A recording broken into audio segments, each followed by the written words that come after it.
하나님 주시는 말씀은 출애굽기 4장 보겠습니다. 4장 1절에서 17절 말씀. 좀 길지요.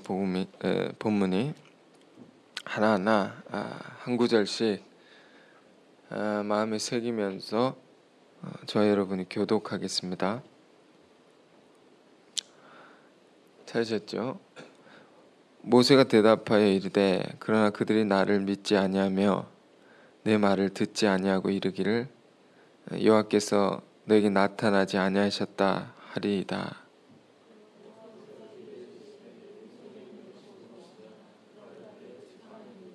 여호와께서 이르시되 그것을 땅에 던지라 하시매 곧 땅에 던지니 그것이 뱀이 된지라. 모세가 뱀 앞에서 피하매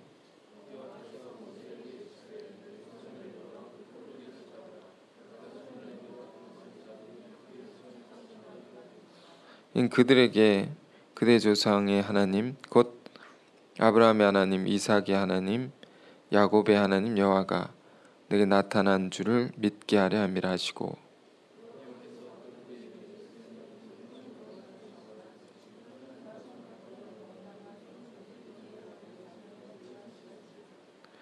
이르시되 내 손을 다시 품에 넣으라 하시매 그가 다시 손을 품에 넣었다가 내어 보니 그의 손이 본래의 살로 되돌아왔더라.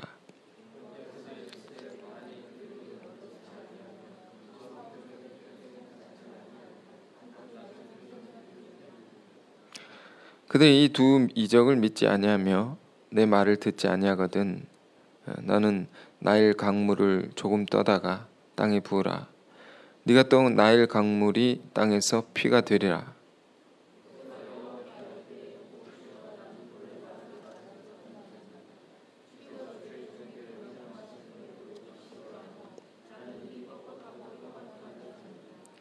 여호와께서 그에게 이르시되 누가 사람의 입을 지었느냐? 누가 말 못하는 자나 못 듣는 자나 눈 밝은 자나 맹인이 되게 하였느냐?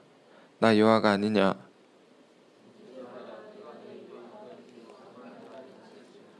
모세가 이르되 오 주여 보낼 만한 자를 보내소서.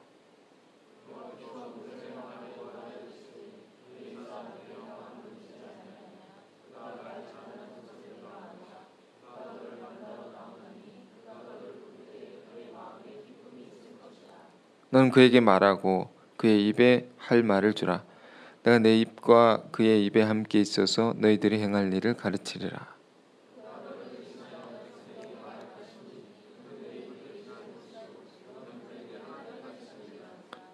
너는 이 지팡이를 손에 잡고 이것으로 이적을 행할지니라. 아멘. 하나님 말씀의 제목은 이것으로 이적을 행할지니라. 여러분 한 주간 잘 지내셨습니까? 네, 지난주에 제가 에스겔서 말씀을 전하면서 너희 마른 뼈들아 하나님의 말씀을 들을지어다. 자, 우리가 하나님 말씀의 대언자로 부름받은 것이다 라는 얘기를 했었습니다. 여러분 대언을 좀 하셨습니까? 한 주간? 네, 별로 못하신 것 같으네요. 여러분 어느 자리에 있든지 하나님께서 우리를 그런 대언의 사명, 우리에게 주신 귀한 말씀을 증거할 자로 부르시고 세우셨다는 것을 기억하시기 바랍니다. 사실 전 지난 한 주일 살면서 하나님 주신 귀한 것들이 굉장히 많았는데요. 그 중에 하나가 누가복음 15장의 그 잃어버린 양의 비유가 한동안 계속 이렇게 묵상이 되었습니다. 전도를 하면 하나님께서 많은 이렇게 묵시를 줍니다. 여러분 삶이 정말 복음을 전하는 자리에 있고 여러분 삶이 구원의 역사를 행하는 정말 구원하기 위한 사역을 해 나간다면 하나님께서 많은 것을 가르쳐 주십니다. 많은 깨달음을 주시고 어떻게 해 나가야 될지를 다 가르쳐 주십니다. 제가 그 복음을 전하다가 여러분 양의 비유가 계속 생각이 났는데 왜 이 말씀이 생각이 나는가? 예수님께서 주신 비유였죠. 100마리 양을 가진 목자가 한 마리를 잃어버렸는데 하나를 찾으러 나서지 않습니까? 근데 찾으러 나서는데 99마리를 들에 두고 간다. 99마리를 들에 두고 간다는 것은 뭘 의미할까요? 이게 계속 생각이 나는 것입니다. 버려두고 가는 것이죠. 내팽개 두고 가는 것이죠. 100마리를 가졌는데 99마리를 두고 간단 말이에요. 하나를 찾으려고. 내 가진 모든 걸 내팽개치고 달려가는 것입니다. 하나를 찾으려고요.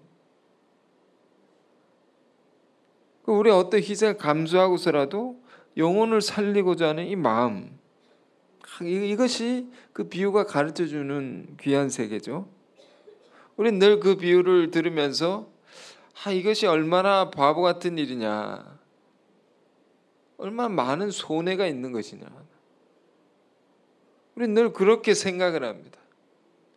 근데 현장에서 이게 너무 와닿는 것입니다. 주님께서 나를 어떻게 찾으셨느냐, 나 한 사람을 어떻게 구원하셨느냐, 당신이 가진 것 다 내팽개치고 나를 찾아오셨다라는 것입니다. 가진 모든 것, 소유를 넘어 생명까지 내어주시고 나를 살리신 거죠. 내가 이런 사랑을 받은 것이구나. 그런 것이 현장에서 묵상이 되니까 힘이 생기는 것입니다. 새로운 힘. 이 영혼을 구원할 사역에 그 힘을 얻는 것입니다. 여러분, 왜 이런 얘기를 하냐면 오늘 말씀은요, 모세의 이야기인데, 모세의 이야기는 우리에게 뭘 가르쳐 줍니까? 모세는 어떤 사람입니까? 그는 하나님의 백성들을 구원한 사람이죠. 그 구원자의 표상입니다. 하나님 백성들을 구원하는 자, 구원의 역사를 행하는 자, 그 모세의 이야기단 말입니다. 우리는 어떤 자들입니까? 우리도 구원자인 것이죠. 맞습니까? 구원을 받은 자는 구원을 베풀 수 있는 자가 되는 것입니다. 이 땅의 많은 영혼을 살려낼 그런 구원자의 사명으로 우리는 사실 부름받은 것입니다. 믿습니까? 안 믿더라도 그렇게 부름받은 것입니다.